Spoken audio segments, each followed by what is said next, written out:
तो टॉपिक चल रहा क्लाइमेटोलॉजी, ये पार्ट 2 है। पार्ट 1 ऑलरेडी आ चुका है, होपफुली आपने देख लिया होगा। आगे बढ़ते हैं। ये रहा कुछ डिटेल मेरे बारे में। अगर आपको नहीं मालूम पॉज करके आराम से पढ़ो, लेकिन अगर मालूम है तो आगे बढ़ते हैं। जस्ट लास्ट पॉइंट पे फोकस कीजिए कि आपको या फिर आपके भाई बंधु सखा मित्र किसी को भी पर्सनल लाइफ में कोई प्रॉब्लम चल रही हो, प्रिपरेशन के रिलेटेड कोई दिक्कत, कोई परेशानी हो और आप कनेक्ट करना चाहते हो हमसे, तो आप कर सकते हो। कैसे? गिवन फॉर्म को फिल आउट करके, जो कि चैनल डिस्क्रिप्शन में आपको मिल जाएगा। ये रहा कुछ इंपॉर्टेंट इंस्ट्रक्शन, आपको मालूम ही है, इसलिए आगे बढ़ते हैं। अच्छा, अगर इस चैनल को अभी तक चेकआउट नहीं किया है तो बिल्कुल कीजिए, क्यों? क्योंकि सारी काम की चीज आपको मिल जाएगा, है ना। पहला क्वेश्चन आपके सामने बोला, 2004 में जो सुनामी आई थी उसने लोगों को रियलाइज करवाया। क्या रियलाइज करवाया? कि mangroves can serve as a reliable safety hedge against coastal calamities, जैसे फ्लड या स्टॉर्म। तो how do mangroves function as a safety hedge? तो मैनग्रोव जो है कैसे सेफ्टी हेज की तरह फंक्शन कर सकता है? तो 4 ऑप्शन है, पहला, दूसरा, तीसरा और चौथा। तो इसका करेक्ट आंसर होगा ऑप्शन डी। कि जो मैनग्रोव्स है, मैनग्रोव ट्री जो है वो डू नॉट गेट अपरूटेड, मतलब उखड़ नहीं जाते किससे? स्टॉर्म और टाइड्स की वजह से। और because of this they can act as a safety hedge, है ना। क्यों ऐसा इसलिए होता है? Because of their extensive roots. Clear एकदम? ओके, इसका एक्सप्लेनेशन देखिए। Study root system of mangrove trees help form a natural barrier against disaster, जैसे कि सुनामी, फ्लड्स, ये सब।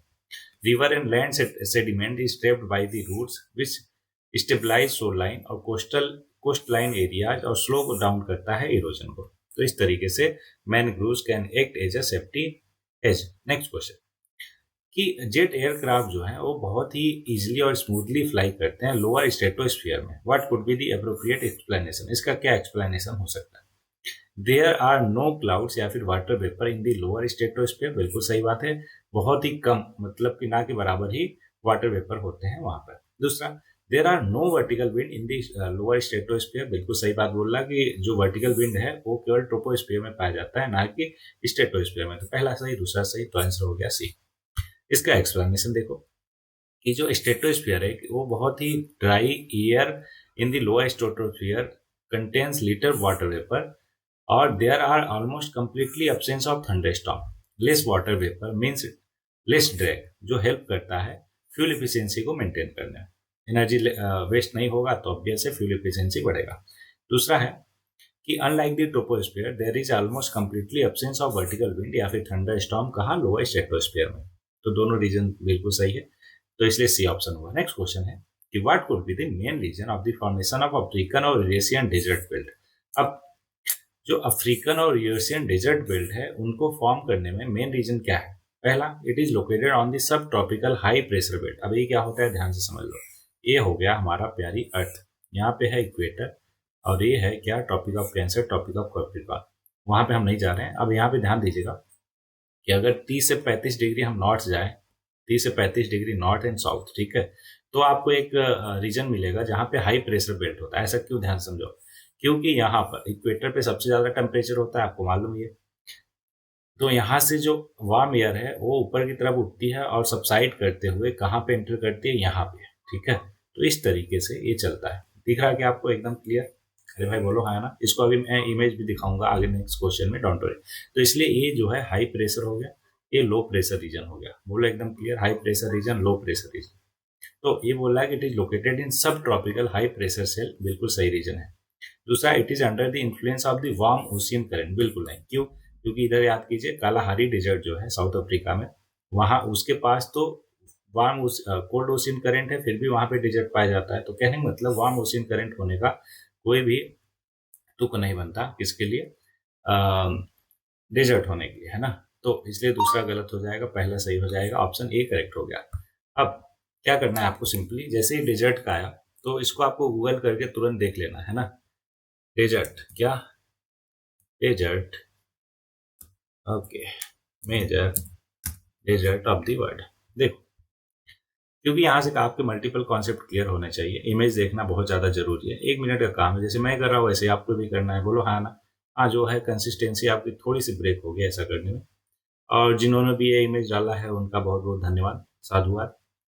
तो आप होपफुली आपको दिख रहा होगा सारे के सारे, है ना। देखो, नामिब डेजर्ट, कालाहारी डेजर्ट यहाँ साउथ अफ्रीका में, फिर अटाकामा डेजर्ट, सारा डेजर्ट आप देख सकते हो एक ही बार में, ठीक है। साइज भी आपको याद हो जाएगा कि सबसे बड़ा क्या? सहारा डेजर्ट, बाकी चीजें आपको दिख रहा होगा होपफुली। इस तरीके से अगर आप गूगल करके 2 मिनट के अंदर, 2 मिनट का और भी कम लगेगा, एक बार अच्छे से विजुलाइज कर लेते हो ये सारे कॉन्सेप्ट, तो दिक्कत ही नहीं होता है, राइट। याद भी रहता है ज्यादा टाइम के लिए। ओके, अब सारा चीज पढ़ोगे उससे बेहतर है इमेज देखो, है ना। देखो बोल रहा है कि सब ट्रॉपिकल हाई प्रेशर बेल्ट क्या होते हैं, एडियाबेटिक। एडियाबेटिक का मतलब ना तो हीट अंदर जाएगी ना तो बाहर। साइंस के स्टूडेंट को आपको मालूम होगा, नहीं तो कोई बात नहीं, मैंने बता ही दिया आपको, अभी सबको मालूम हो गया, राइट। तो चाहो तो इसको पढ़ सकते हो, लेकिन सिंपल सी चीज है, जो मैंने बताया वही सारी चीजें, इसलिए आगे बढ़ते हैं। देखो, warm ocean current are not a necessary condition for the desert well. Instant for instant Gobi cold desert does not come under the influence of any warm current. Moreover, African और Eurasian desert belt lie under the influence of cold ocean current. मैंने समझाई आपको। Next question पे आगे बढ़ते हैं। अच्छा, अभी तक अगर आपने ओशियन करंट के बारे में नहीं पढ़ा, ओशियन करंट क्या होता है, कोल्ड ओशियन करंट है ना, ओशियन करंट और वार्म ओशियन करंट, इनके कौन कौन से एग्जाम्पल है, याद करने का निमोनिक्स क्या है, तो पिछले वाले जो टॉपिक था हमारा ओशिनोग्राफी, उसमें मैंने एकदम डिटेल में समझाया था आपको, होपफुली आपको ध्यान होगा, नहीं होगा तो बिल्कुल देखा। अब यहाँ पे आ गया ला नीना, मतलब लिटिल बॉय, नहीं नीना मतलब लिटिल गर्ल, और ला नीनो मतलब लिटिल बॉय, मतलब होता है इसका उसमें स्पेन में, कि suspected to have cause recent flood in Australia. How is La Nina different from El Nino. तो ला नीना क्या, लिटिल गर्ल, और अल नीनो मतलब लिटिल बॉय। इसका भी मैं कॉन्सेप्ट सोच रहा कि समझा ही दूं आपको एकदम डिटेल में। चलो आगे अगर आएगा क्वेश्चन तो मैं एकदम डिटेल में समझा दूंगा इन दोनों क्लाइमेट पैटर्न फिनोमिना को, है ना। फिलहाल के लिए इस क्वेश्चन पे फोकस करेंगे।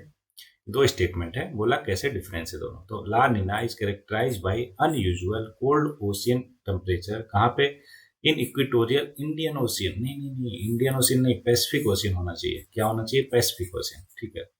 Where is El Nino is characterize by unusual warm ocean temperature in the equatorial Pacific Ocean. बिल्कुल सही बात है, देखो दोनों पैसिफिक ओशियन ही है, इक्वेटोरियल पैसिफिक ओशियन में ही होता है, अल नीनो में वार्म ओशियन होता है, और ला नीना में क्या होता है, कोल्ड ओशियन टेम्परेचर होता है। कहाँ, इक्वेटोरियल पैसिफिक ओशियन में। तो पहला स्टेटमेंट गलत हो गया, क्यों, क्योंकि यहाँ पे इंडियन, देखो एक वर्ड से चेंज हो गया पूरा पूरा मीनिंग, तो पहला गलत हो गया। दूसरा, El Nino has adverse effect on the South African monsoon of India, but La Nina has no effect on the monsoon climate. ये भी गलत हुआ, क्यों, क्योंकि समझो ध्यान से, अभी इससे आपको ध्यान रहेगा कि जो नीना देवी है ना, वो हमारे इंडियन मानसून के लिए बढ़िया है। बढ़िया है इन द सेंस कि मानसून जो बारिश है ना, रेनफॉल, वो ज्यादा होता है ला नीना के केस में, जब ला नीना पैटर्न क्लाइमेट पैटर्न बनता है। लेकिन अल नीनो जो है ना, वो हमारे इंडियन मानसून क्लाइमेट के लिए खराब है। क्यों, क्योंकि फिर सूखा पड़ जाता है, बारिश उतना ज्यादा नहीं होता। ध्यान रहेगा क्या कि नीना देवी is good for our Indian monsoon. Is that clear? Okay, तो दूसरा क्या बोल रहा है कि El Nino has adverse effect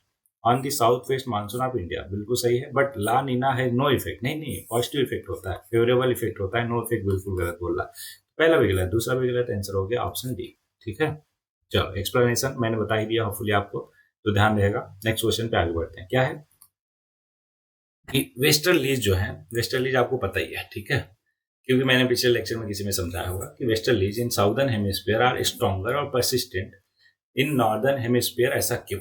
तो पहला है कि साउदर्न हेमिस्फीयर में has less land mass as compare to northern hemisphere. बिल्कुल बात सही बोल रहा है ना, कि जो हमारा नॉर्दर्न हेमिस्फीयर है उसमें लैंड मास ऑब्वियसली ज्यादा है, ठीक है। दूसरा, Coriolis force is higher in the southern hemisphere as compare to northern hemisphere. देखो इस पे कोएलिसिस फोर्स जो है ना, इस बात पे डिपेंड नहीं करता है कि किसके पास लैंड मास ज्यादा है। क्यों, क्योंकि ये केवल और केवल इस बात पे डिपेंड करता है कि आपका डिस्टेंस कितना है लेटीट्यूड से, है ना, मतलब इक्वेटर से कितने डिस्टेंस पे। अगर आप जैसे जैसे आप पोल की तरफ बढ़ते जाओगे, कोएलिसिस फोर्स जो है वो क्या होगा, बढ़ता जाएगा, ठीक है। लेकिन एकदम इक्वेटर पे क्या हो जाएगा, कोएलिसिस फोर्स जीरो हो जाएगा। Is that clear? गुड। तो इसलिए दूसरा गलत होगा, पहला बिल्कुल सही होगा, तो ऑप्शन ए हो गया करेक्ट आंसर। अब इसका एक्सप्लेनेशन देखो, एकदम आसान। क्या कि less land mass in southern hemisphere result in laser frictional drag in motion of the westerlies, इसलिए रिजल्टिंग इन स्ट्रॉन्गर और परसिस्टेंट वेस्टर्लीज। ध्यान रहेगा इतना, वेरी गुड। नेक्स्ट क्वेश्चन, जो जेट एयरक्राफ्ट है फ्लाई वेरी इजली, अभी देखा हमने क्या कि नो क्लाउड होते हैं और there is no vertical wind, दोनों सही है, option C. Same question repeat ही कर दिया, सच दैट कि आपको ध्यान रहे, क्या अगर सेम चीज आगे अभी किया तो उसको बता पाओ। चलो नेक्स्ट क्वेश्चन है कि seasonal reversal of wind is typical characteristic of. तो देखो एक कैरेक्टरिस्टिक है ऑप्शन सी मानसून क्लाइमेट का, क्या सीजनल रिवर्सल, क्या क्या साउथ वेस्ट मानसून और नॉर्थ ईस्ट मानसून आपने सुना ही होगा, है ना। क्या मानसून और मानसून रिट्रीवल दोनों आपने सुना होगा, एक इसके फीचर है मानसून क्लाइमेट के। तो देखो मानसून का refer to the seasonal change in the direction of the prevailing winds of a region. Monsoon cause wet और dry season throughout much of the tropics. Monsoon are most often associated with Indian Ocean. Monsoon always blow from cold to warm region, हमेशा कहाँ से कहाँ जाएगा, cold से warm की तरफ जाएगा, ठीक है। समर मानसून और winter monsoon determine the climate for most of the India और साउथ ईस्ट एशिया के लिए। नेक्स्ट क्वेश्चन है कि नॉर्मली देखा जाए तो टेम्परेचर जो है डिक्रीज करता है विद इंक्रीज इन हाइट। बिल्कुल सही बात है, from the earth surface, because ऐसा क्यों होता है, याद कीजिए मैंने आपको समझाया था, ये अर्थ है, अर्थ पे सन की क्या आई, रेडिएशन आई, हीट आई, अर्थ ने उसको एब्जॉर्ब किया, फिर वो अपना रेडिएशन इमिट करता है, जिसकी वजह से हमें पता चलता है कि कोई भी पर्टिकुलर प्लेस ज़्यादा वार्म होगा या कोल्ड होगा, राइट। कहने का मतलब ये है कि जो हम टेम्परेचर फील करते हैं वो ड्यू टू अर्थ का रेडिएशन है, ना कि सन का रेडिएशन, ओके। तो इसलिए पहाड़ों पे क्या होगा, अर्थ के सरफेस से वो पहाड़ जो है ज़्यादा हाइट पे है, ज़्यादा दूर है, इसलिए वहाँ पे टेम्परेचर कम होगा, तो एल्टीट्यूड बढ़ेगा तो टेम्परेचर कम होगा। एकदम क्लियर हुआ क्या, गुड। अब कॉन्सेप्ट स्टेटमेंट पे आते हैं कि जो एटमॉस्फेयर है can be heated upward only from the earth surface. बिल्कुल सही बात है। There is more moisture in the upper atmosphere. नहीं, देखो जैसे जैसे आप ऊपर चलते जाओगे टेम्परेचर क्या होगा, घटेगा, है ना, और नीचे क्या होगा, टेम्परेचर बढ़ेगा। तो अगर टेम्परेचर कम हुआ इसका मतलब कि वो कूल डाउन एयर की जो वाटर होल्डिंग कैपेसिटी है कम है, दैट्स वाई उसमें मॉइस्चर कम होगा। होपफुली आपको एकदम अच्छे से क्लियर। तो पहला सही, दूसरा गलत, दूसरा गलत, दूसरा गलत, बच्चा ऑप्शन ए या फिर सी। तीसरा देखते हैं, the air is less dense in the upper atmosphere. तो देखो जैसे जैसे आप ऊपर जाते हो ऑब्वियस एयर जो है उसकी डेंसिटी घटती है। क्या होती है, डेंसिटी घटती है। तो ये भी बिल्कुल सही बोल रहा है कि एयर जो है वो लेस डेंस होती है अपर एटमॉस्फेयर में। तो पहला तीसरा सही, ऑप्शन सी हो गया करेक्ट आंसर। एक्सप्लेनेशन देखो, atmosphere is generally heated from the terrestrial radiation emitted by the Earth's surface as gases in the atmosphere do not absorb the incoming solar radiation. इसलिए temperature जो है maximum होगा near the surface of the earth. दूसरा incorrect है, क्यों, क्योंकि जैसे जैसे एयर जो है राइज करती है ऊपर की तरफ, कूल डाउन होती है, और इसका रिजल्ट ये होता है कि वाटर होल्डिंग कैपेसिटी जो है वो घटती है। क्या होती है, घटती है। फिर से समझो, जैसे जैसे एयर राइज करेगा मतलब एल्टीट्यूड बढ़ेगा, तो क्या होगा, कूल डाउन होगा, मतलब टेम्परेचर कम होगा, जो वाटर होल्डिंग कैपेसिटी है वो क्या होगा, फिर वो भी घटेगा। एकदम क्लियर, गुड। तीसरा करेक्ट है, क्योंकि due to decrease atmospheric pressure the density of air decreases. जैसे जैसे हम ऊपर की तरफ जाते हैं, क्यों, क्योंकि वहां पे लो प्रेशर होता है, इसलिए heat can be absorb also as the warm air rises. क्या होता है, वो कूल डाउन होता है। कैसे, एडियाबेटिकली। एडियाबेटिकली का मतलब without losing heat. Next question है आपके सामने, which one of the following is the characteristic climate of the tropical savanna region. क्या ट्रॉपिकल जो सवाना रीजन है वहां पे क्या होता है, rainfall throughout the year होता है? बिल्कुल नहीं। रेनफॉल विंटर में बिल्कुल नहीं। क्यों, क्योंकि रेनफॉल विंटर में कहाँ होता है, मेडिटेरियन रीजन में होता है।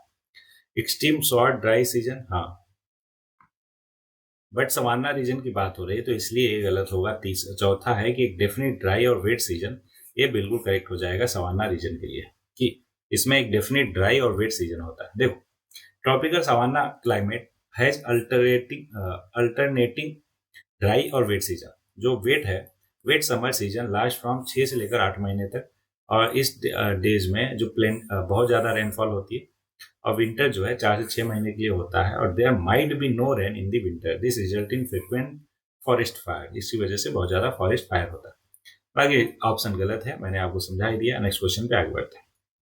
बोला एक जियोग्राफिकल रीजन है, फॉलोइंग डिस्टिंक्ट कैरेक्टरिस्टिक है। क्या वार्म और ड्राई क्लाइमेट, माइल्ड और वेट विंटर, और एवरग्रीन ओक ट्रीज। तो ये कहाँ पे पाया जाता है इन चारों ऑप्शन में से? मेडिटेरियन में, बिल्कुल सही है। ईस्टर्न चाइना नहीं, सेंट्रल चाइना नहीं, Atlantic coast of the North America, बिल्कुल नहीं। तो मेडिटेरियन रीजन का ये है कि वार्म और ड्राई क्लाइमेट होता है, और माइल्ड और वेट विंटर होता है। देखो वहाँ पे जाड़ों में, है ना, विंटर में क्या होता है, बारिश होती है, और ठंडी में मतलब समर में, सॉरी ठंडी नहीं, गर्मी में कोई बारिश ही नहीं होती, ठीक है। तो ये सारा का सारा जो फीचर है किसका है, मेडिटेरियन क्लाइमेट का है। तो आंसर हो जाएगा मेडिटेरियन। तो देखो मेडिटेरियन रीजन में वार्म और ड्राई क्लाइमेट होता है विथ माइल्ड और wet winter and evergreen oak tree, जैसे कि होल्म ओक। होपफुली प्रोनाउंसिएशन मेरा ठीक हो। उसका साइंटिफिक नाम भी है क्या, क्यूरकस, क्यूरकस इलेक्स। होपफुली आप मेरा प्रोनाउंसिएशन ठीक हो। This type of climate is also known as the Mediterranean climate, या फिर dry summer subtropical climate. Characterize by कैसे hot dry summers and mild rainy winters. और मीन एनुअल टेम्परेचर क्या होता है 15 से 20 डिग्री सेल्सियस। और evergreen oak trees are adapted to this climate कैसे, having thick leathery leaves that reduces water loss और protect करता है उनको फायर से। The Mediterranean region cover part of the southern Europe. ध्यान रहेगा कौन कौन सा रीजन कवर करता है, southern Europe, northern Africa and south western Asia and is one of the world's biodiversity hotspot. क्या है, मेडिटेरियन रीजन। होपफुली आपको यहाँ पे ध्यान रहेगा इतना चीज। नेक्स्ट क्वेश्चन है आपके सामने, which one of the following reflect more sunlight as compare to 3। आपको पता है कि सबसे ज्यादा कौन, अल्बिडो सबसे ज्यादा किसका होता है। अल्बिडो का मतलब क्या हुआ कि कितना परसेंटेज ऑफ सनलाइट को रिफ्लेक्ट बैक कर देता है। ठीक है, तो सैंड डेजर्ट नहीं, इसका तो बहुत कम होता है। लैंड कवर भी था फ्रेश स्नो, बिल्कुल इसका सबसे ज्यादा होता है लगभग 90% है ना, 0.9। ठीक है, ओके देख लेते हैं। देखो ध्यान से, फ्रेश स्नो जो है उसका हाई अल्बिडो होता है जो कि percentage of sunlight that is reflected by the surface. Albedo value value vary करता है 0 से 1 तक। 1 इंडिकेट करता है कि सारा का सारा सनलाइट रिफ्लेक्ट बैक हो गया। स्नो की बात करें तो 80 से 85 से 90% सनलाइट को रिफ्लेक्ट बैक कर देता है। वहीं पे सैंड डेजर्ट की बात करें तो उनका उनका अल्बिडो होता है 0.25 टू 0.35, मतलब 25 से 35% वो पूरा लाइट रिफ्लेक्ट बैक कर देता है। वहीं पे पैडी क्रॉपलैंड का अल्बिडो होता है 15 से 25% और अल्बिडो ऑफ प्रेरी लैंड होता है 10 से 20%। ध्यान रहेगा इतना, वेरी गुड। नेक्स्ट है कि which type of the forest found near the equator. तो इक्वेटर के पास में कौन से टाइप का फॉरेस्ट मिलता है। सभी को पता है ट्रॉपिकल फॉरेस्ट मिलता है। क्या मिलता है, ट्रॉपिकल फॉरेस्ट। देखो ध्यान से, इसको इग्नोर करो थोड़ी देर के लिए, इस पे आओ। हाँ, tropical forest found near the equator, they are characterized by their high biodiversity और देयर डेंस वेजिटेशन। साइंटिफिकली बात किया जाए तो low land equator evergreen forest कहते हैं। This forest thrive in the regions characterized by tropical rain forest climate, जहाँ पे constant lush environment prevails with no dry season and every month receive an average precipitation of at least 60 mm। कम से कम 60 mm जो है precipitation मिलता ही मिलता है। These forests are notably humid with an annual rainfall कितना, लगभग 2000 mm। The daily average temperature कितना रहता है, लगभग 28 डिग्री सेल्सियस। कंसिस्टेंटली वार्म रहता है और रियरली डिपिंग बिलो इतना, मतलब ये सारा का सारा क्या है, फीचर्स है किसके, ट्रॉपिकल फॉरेस्ट के। होपफुली आपको क्लियर होगा। नेक्स्ट है दो स्टेटमेंट और हमें करेक्ट बताना है। क्या बताना है, करेक्ट। पहला बोल रहा है कि the annual range of temperature is greater in the Pacific Ocean than in Atlantic Ocean. बिल्कुल गलत, ये हमने क्वेश्चन ऑलरेडी किया, फिर से समझा देता हूँ, याद कीजिए। जो एनुअल रेंज ऑफ टेम्परेचर रहता है वो इनवर्सली प्रोपोर्शनल होता है साइज ऑफ पर्टिकुलर रीजन या फिर ओशियन के। तो यहाँ पे क्या है, ओशियन है, तो आप बताओ कि पैसिफिक ओशियन का साइज कितना ज्यादा है ना, अटलांटिक ओशियन से डबल है। तो इसलिए वहां पर जो एनुअल रेंज ऑफ टेम्परेचर होगा कम होगा। क्यों, क्योंकि ये दोनों इनवर्सली प्रोपोर्शनल है। ध्यान रहेगा कि आपको, तो इसलिए पहला स्टेटमेंट गलत हो गया। दूसरा, annual range of temperature is greater in the northern hemisphere than in southern hemisphere. बिल्कुल सही बात है। क्यों, फिर से वही बात कि लैंड मास ज्यादा है नॉर्दर्न हेमिस्फीयर में, जो जल्दी ठंडा जल्दी गर्म हो जाता है, इसलिए एनुअल रेंज ऑफ टेम्परेचर देखा जाए तो वहां पे ज्यादा होता है as compare to southern hemisphere. ठीक है, तो दूसरा सही, पहला गलत, option B is the correct answer. Okay, hopefully आपको रीजन भी समझ आ गया होगा एकदम अच्छे से, तो इसलिए आगे बढ़ जाते हैं। नेक्स्ट क्वेश्चन पे आ जाते हैं। नेक्स्ट क्वेश्चन आपके सामने, तो बोल रहा है करेक्ट बताना है। दो स्टेटमेंट है। पहला, either of the two belts over the ocean at about 30 degree. ये 30 डिग्री है, ध्यान दीजिएगा, 300 नहीं 30 डिग्री, और ये 35 डिग्री है ना। North and south latitude is known as horse latitude. बिल्कुल सही बात है, उनको क्या हॉर्स लेटीट्यूड बोलते हैं। अभी स्टार्टिंग में मैंने बताया था हॉर्स लेटीट्यूड और लो प्रेशर बेल्ट, बिल्कुल गलत। मैंने अभी स्टार्टिंग में बताया था किसी क्वेश्चन में कि यहाँ पे देखो हाई, सॉरी, ये इक्वेटर है हमारा, तो इक्वेटर पे टेम्परेचर बहुत ज्यादा होता है, तो यहाँ एक लो प्रेशर रीजन बनता है। कैसा, लो प्रेशर रीजन। ठीक है, अब उसके बाद 30 से 35 डिग्री नॉर्थ और साउथ दोनों जगह पे क्या होता है, हाई प्रेशर बेल्ट बनता है। क्या, हाई प्रेशर, 30 से 35 डिग्री नॉर्थ और साउथ। ठीक है, तो ऐसे एयर यहाँ पे ऊपर जाती है, फिर उसके बाद इस तरीके से घूमते हुए यहाँ पे सबसाइड करती है। कहाँ पे, हाई प्रेशर। एकदम क्लियर हुआ क्या आपको। तो दूसरा गलत, पहला सही हो जाएगा, ऑप्शन ए करेक्ट हो जाएगा। देखो अब ध्यान से, जो हॉर्स लेटीट्यूड और सब ट्रॉपिकल हाई प्रेशर बेल्ट, अभी काम करता हूँ, प्रेशर बेल्ट को दिखाई देता हूँ। अर्थ प्रेशर बेल्ट, ओके, एक मिनट बस। अर्थ प्रेशर बेल्ट, ये देखो, हाँ, ये हॉर्स लेटीट्यूड आपको दिख रहा होगा इसमें। जिन्होंने भी ये फोटो अपलोड किया है गूगल पे उनका साधुवाद, है ना, धन्यवाद। देखो ध्यान से, ये है बीच में एकदम क्या, ITCZ, ठीक है। अब इधर ट्रेड विंड कैसे जाता है ये सारा कुछ मैं आपको ऑलरेडी बता चुका हूँ, है ना। इधर ट्रेड विंड हो गया, ये वेस्टर्लीज हो गया। अब यहाँ पे देखो हॉर्स लेटीट्यूड के पास क्या है, हाई प्रेशर, एच है ना, एच का मतलब हाई प्रेशर, और बीच में क्या है, लो प्रेशर। ये हो गया इक्वेटोरियल लो प्रेशर बेल्ट, ये हो गया सब पोलर लो प्रेशर बेल्ट, ये वाला सब पोलर यहाँ पे, ठीक है। और ये हो गया सब ट्रॉपिकल हाई प्रेशर बेल्ट। इतना ध्यान रहेगा क्या आपको? अरे भाई बोलो हाँ, है ना, गुड। तो इसलिए आगे बढ़ जाते हैं, क्यों? क्योंकि आपने इमेज देख लिया, सारा कुछ पता ही चल गया आपको, राइट, ठीक है। नेक्स्ट क्वेश्चन आपके सामने बोल रहा, Dalbergia, Dalbergia species is associated with which of the following, किसके साथ एसोसिएटेड है क्या डलबर्जिया स्पीसीज? ये है रोजवुड का एक, है ना, स्पीसीज। देखो इसके टोटल 300 स्पीसीज है ना, मालूम है, जो कि एक ट्रीज एंड श्रब है क्या, डलबेजिया। अब ये बहुत ज्यादा पॉपुलर जो रोजवुड स्पीसीज है उनमें इंक्लूड होते हैं ब्राजीलियन रोजवुड, जिनका नाम है साइंटिफिक डलबेजिया, डलबर्जिया निग्रा, होपफुली प्रोनाउंसिएशन मेरा हो ठीक। इंडियन रोजवुड, फिर मडागास्कर, फिर होंडुरस, ये सारे के सारे रोजवुड ये एग्जाम्पल है, ठीक, ध्यान रहेगा। नेक्स्ट क्वेश्चन पे आते हैं फिर, amount of moisture in the atmosphere is associated with latitude. बिल्कुल सही बात है, जैसे ही जैसे हम लेटीट्यूड से आगे बढ़ते जाते हैं, है ना, लेटीट्यूड आप समझ रहे हो ना, इक्वेटर से पोल की तरफ जा रहे हैं, इसको लेटीट्यूड बोलते हैं। जैसे जैसे आगे बढ़ते जाओगे वैसे वैसे अमाउंट ऑफ मॉइस्चर जो है वो बढ़ता जाएगा। पहला हो गया सही। दूसरा, ability to keep the moisture in the form of water vapour is related to temperature. बिल्कुल, अच्छा, पहला वाला रीजन करेक्ट इसीलिए हुआ क्योंकि जैसे जैसे हम पोल की तरफ बढ़ते जाएंगे टेम्परेचर घटता जाएगा। क्यों? क्योंकि हमें मालूम है इक्वेटर पे टेम्परेचर सबसे ज्यादा होता है। तो ये मेन रीजन है किसका, मॉइस्चर कंटेंट का। तो पहला सही है, उसका रीजन भी बिल्कुल सही है। तो एसेशन करेक्ट, रीजन सही, और रीजन करेक्टली एक्सप्लेन कर रहा है एसेशन को, ठीक है। इसलिए आगे बढ़ जाएंगे नेक्स्ट क्वेश्चन पे। नेक्स्ट क्वेश्चन आपके सामने बोल रहा है, wind pattern are clockwise in the northern hemisphere and the anti clockwise in the southern hemisphere. बिल्कुल ऐसा क्यों, फिर से समझो। ये हो गया हमारा अर्थ, ये हो गया इक्वेटर। अब ये क्या हो गया, ये हो गया हमारा हाई प्रेशर बेल्ट, अभी ऊपर दिखाया हमने, ये हो गया हाई प्रेशर बेल्ट और बीच में लो प्रेशर बेल्ट। अब इधर क्या हो गया, ट्रेड विंड, ट्रेड विंड याद है ना आपको, और इधर क्या हो जाएगा, वेस्टर्ली, जिसमें अब ध्यान दीजिएगा, जो नॉर्थ हेमिस्फीयर है उसमें उसमें जो विंड है वो किधर मूव करती है, राइट साइड में डिफ्लेक्ट होती है। क्यों? बिकॉज ऑफ कोएलिसिस फोर्स, किधर, राइट साइड में। नॉर्थ राइट, NR से ध्यान रखो, और साउथ लेफ्ट, SL से ध्यान रखो, NRSL, ध्यान रहेगा इतना, NRSL, कोई न्यूमोनिक्स बना सकते हो आप। तो नॉर्थ में राइट साइड में डिफ्लेक्ट होता है, तो राइट साइड में देखो डिफ्लेक्ट हुआ, डिफ्लेक्ट हुआ, डिफ्लेक्ट हुआ, समझ लो। तो ये क्या कर रहा है, एंटी क्लॉकवाइज बन रहा। वहीं पे अगर हम साउथ की बात करें तो इधर लेफ्ट साइड डिफ्लेक्ट हुआ, तो ये क्या हो जाएगा, एंटी क्लॉकवाइज हो जाएगा, ठीक है क्या? तो इसलिए पहला सही है। दूसरा, the direction of wind pattern in the northern और southern hemisphere are govern by the Coriolis force. Reason भी बिल्कुल ठीक है जो मैंने आपको बताया, तो इसलिए इसका भी करेक्ट आंसर ये हो जाएगा। रीजन भी सही और उसका एक्सप्लेनेशन भी सही। देखो, wind pattern are clockwise in the northern hemisphere और anti clockwise in the southern hemisphere, क्योंकि कोएलिसिस फोर्स के इफेक्ट की वजह से, which is the result of earth rotation. Coriolis effect deflect करता है moving object in the right direction in the northern hemisphere और left direction में कहा, साउदर्न हेमिस्फीयर, ठीक। ओके, नेक्स्ट क्वेश्चन आपके सामने बोल रहा है कि which one among the following covers करता है highest percentage of forest area in the world. तो जो टेम्परेट कॉनिफेरस फॉरेस्ट होते हैं ना, ये करेक्ट होगा इसका आंसर, और ये लगभग 25% फॉरेस्ट एरिया को कवर करते हैं। कितना? 25%।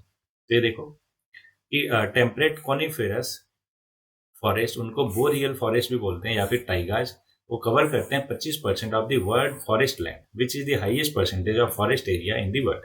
दे आर फाउंड कहाँ पे, नॉर्दर्न हेमिस्फीयर में अगर बात करें तो अलास्का, साइबेरिया, कनाडा और स्कैंडिनाविया, स्कैंडिनेविया, और cold winter and short summer होता है यहाँ पे। और टेम्परेट कॉनिफेरस फॉरेस्ट की बात करें, are dominated by evergreen trees जैसे कि पाइन्स, फील्स और स्प्रूट्स, ठीक है। नेक्स्ट क्वेश्चन, फिर से एसेशन रीजन, एसेशन बोल रहा, unlike temperate forest, tropical land forest if cleared can yield productive farmland that can support intensive agriculture for several years even without chemical fertiliser. बिल्कुल गलत। क्यों? क्योंकि मैंने आपको पहले ही समझाया है कि जो ट्रॉपिकल रेन फॉरेस्ट है ना, वहां पे जो सॉइल पाई जाती है वो बहुत ही कम न्यूट्रिशियस होती है, न्यूट्रिएंट्स जो है उनमें बिल्कुल कम है। ऐसा क्यों? क्योंकि वहां पे देखो इतना ज्यादा बारिश हो रही है, बारिश की वजह से जो भी न्यूट्रिएंट्स है ना वो बह जाते हैं, लीचिंग आउट हो जाता है उनका। अब कोई न्यूट्रिएंट्स बचा ही नहीं, तो बताओ कि वो न्यूट्रिएंट रिच होगी क्या? बिल्कुल नहीं।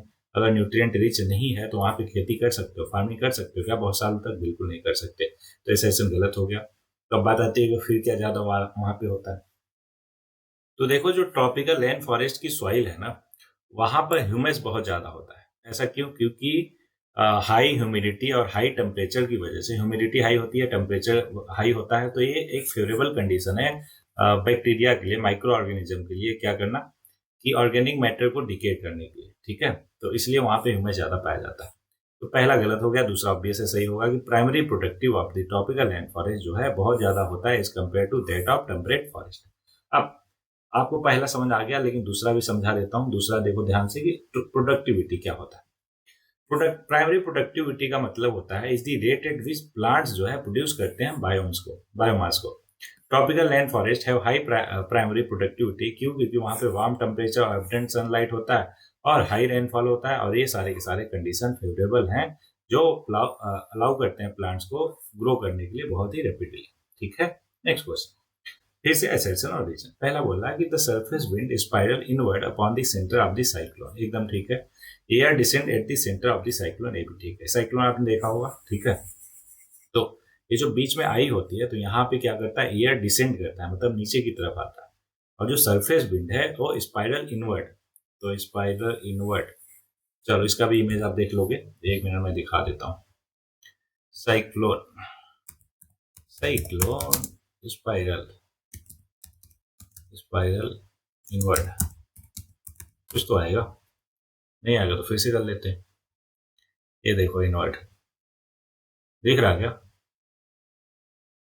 हाँ, किधर गया किधर गया, ये देखो। होपफुली आपको बहुत ही अच्छे से दिख रहा होगा। ठीक है, ये बीच में जो है आई है, क्या होता है, एकदम काम और क्लियर स्काई होता है। यहाँ पे टेम्परेचर ऑब्वियस है, सराउंडिंग से थोड़ा ज्यादा होता है, और क्यूमुलोनिम्बस क्लाउड दिख रहा होगा आसपास। ठीक है, आई वॉल हो गया, और बाकी सारी चीजें आपको होपफुली बहुत अच्छे से दिख गई। चलो आगे बढ़ते हैं। जिन्होंने भी अपलोड किया उनका साधुवाद, धन्यवाद। आगे बढ़ते हैं। तो पहला भी करेक्ट है, दूसरा भी करेक्ट है, और करेक्टली एक्सप्लेन भी कर रहा है, इसलिए आगे बढ़ जाते हैं नेक्स्ट क्वेश्चन पे। नेक्स्ट क्वेश्चन आपके सामने फिर से एसएसएल दीजिए। बोल रहा 600 नहीं, ये 60 डिग्री है। क्या है? 60 डिग्री, और ये 65 डिग्री है ना। Latitude in both the hemisphere have a low pressure belt. मैंने समझाया क्या था आपको, याद कीजिए फिर से। इक्वेटर पे आते हैं जो कि है लो प्रेशर, फिर 30 से 35 हाई प्रेशर, फिर 60 से 65 लो प्रेशर। तो बिल्कुल बोल रहा low pressure belt instead of high pressure belt, सही बात है। Low pressure belt area are stable over ocean rather than on land. तो देखो फैक्चुअली तो ये रीजन भी करेक्ट है, लेकिन क्या एक्सप्लेन कर रहा क्या? तो बोलोगे बिल्कुल नहीं सर। क्यों? क्योंकि दोनों अलग अलग स्टेटमेंट है। बोलो हाँ ना, तो दोनों सही है, लेकिन करेक्टली एक्सप्लेन नहीं कर रहा, इसलिए ऑप्शन बी हो जाएगा। देखो 60 से 65 मैंने समझाई दिया, पहला रीजन को समझो कि low pressure areas are more stable over ocean than on land. ऐसा क्यों? क्योंकि water has a higher heat capacity, मतलब कि बहुत ज्यादा देर में गर्म होता है, बहुत ज्यादा देर में ठंडा भी होता है as compare to land. This is because, sorry, meaning that it take more energy to heat water vapour. वही मैंने जो समझा, as a result water heats up and cools down more slowly than land. This means that low pressure areas over ocean क्या है, more likely to persist than low pressure area over land. ध्यान समझ आया आपको? मतलब यही बोला इसने कि जो देखो टेम्परेचर है ना किसका, वाटर का, वो बहुत जल्दी कूल डाउन और वार्म अप नहीं होता as compare to land. That's why वहां पर स्टेबिलिटी ज्यादा होती है। कहाँ? ओशियन टेम्परेचर, ओशियन पे, ओशियन रीजन पे। ठीक है, तो इतना ही था इस पर्टिकुलर चीज में, है ना। तो होपफुली आपको सारा कुछ अच्छे से समझ आया होगा, कहीं पे कोई भी डाउट क्वेरी परेशानी नहीं होगी। जैसा कि लास्ट में 2 लाइन रहता है आपके लिए, सच दैट आपकी प्रिपरेशन को जीवंत रखा जा सके, आपको मोटिवेटेड रखा जा सके, और इस उम्मीद में कि कल को आप लोग इस सारे के सारे इसको, कोट्स को, शेर व शायरी को, पोएम्स को यूज करोगे अपने मेंस एग्जामिनेशन में, इवन इंटरव्यू में। तो आज के लिए है कि fate whisper to the warrior. Fate ने विस्पर किया वॉरियर के कानों में, क्या बोला कि you can't withstand the storm, है ना, तुम इस स्टॉर्म को नहीं झेल सकते। फिर वॉरियर ने क्या कहा? वॉरियर विस्पर्स बैक कि आई एम द स्टॉर्म। समझ रहे हो? किसी ने अगर वो देखा होगा, कौन सा सीरीज था, ब्रेकिंग बैड, उसमें वो बोलता है ना प्रोफेसर, जब उसकी वाइफ बोलती है तो कि you can't see we are in danger. तो लंबा सा लेक्चर बोल के एकदम लास्ट में एकदम इंटेंस वे में लाइन बोलता है कि I am not in danger, I am the danger. तो गुस्पम वाली लाइन थी। होपफुली अगर आपने देखा होगा तो आपको समझ आया होगा, अदरवाइज इग्नोर करो। चलो इस लेक्चर में इतना ही, मिलते हैं नए लेक्चर में, तब तक के लिए पढ़ते रहिए, आगे बढ़ते रहिए।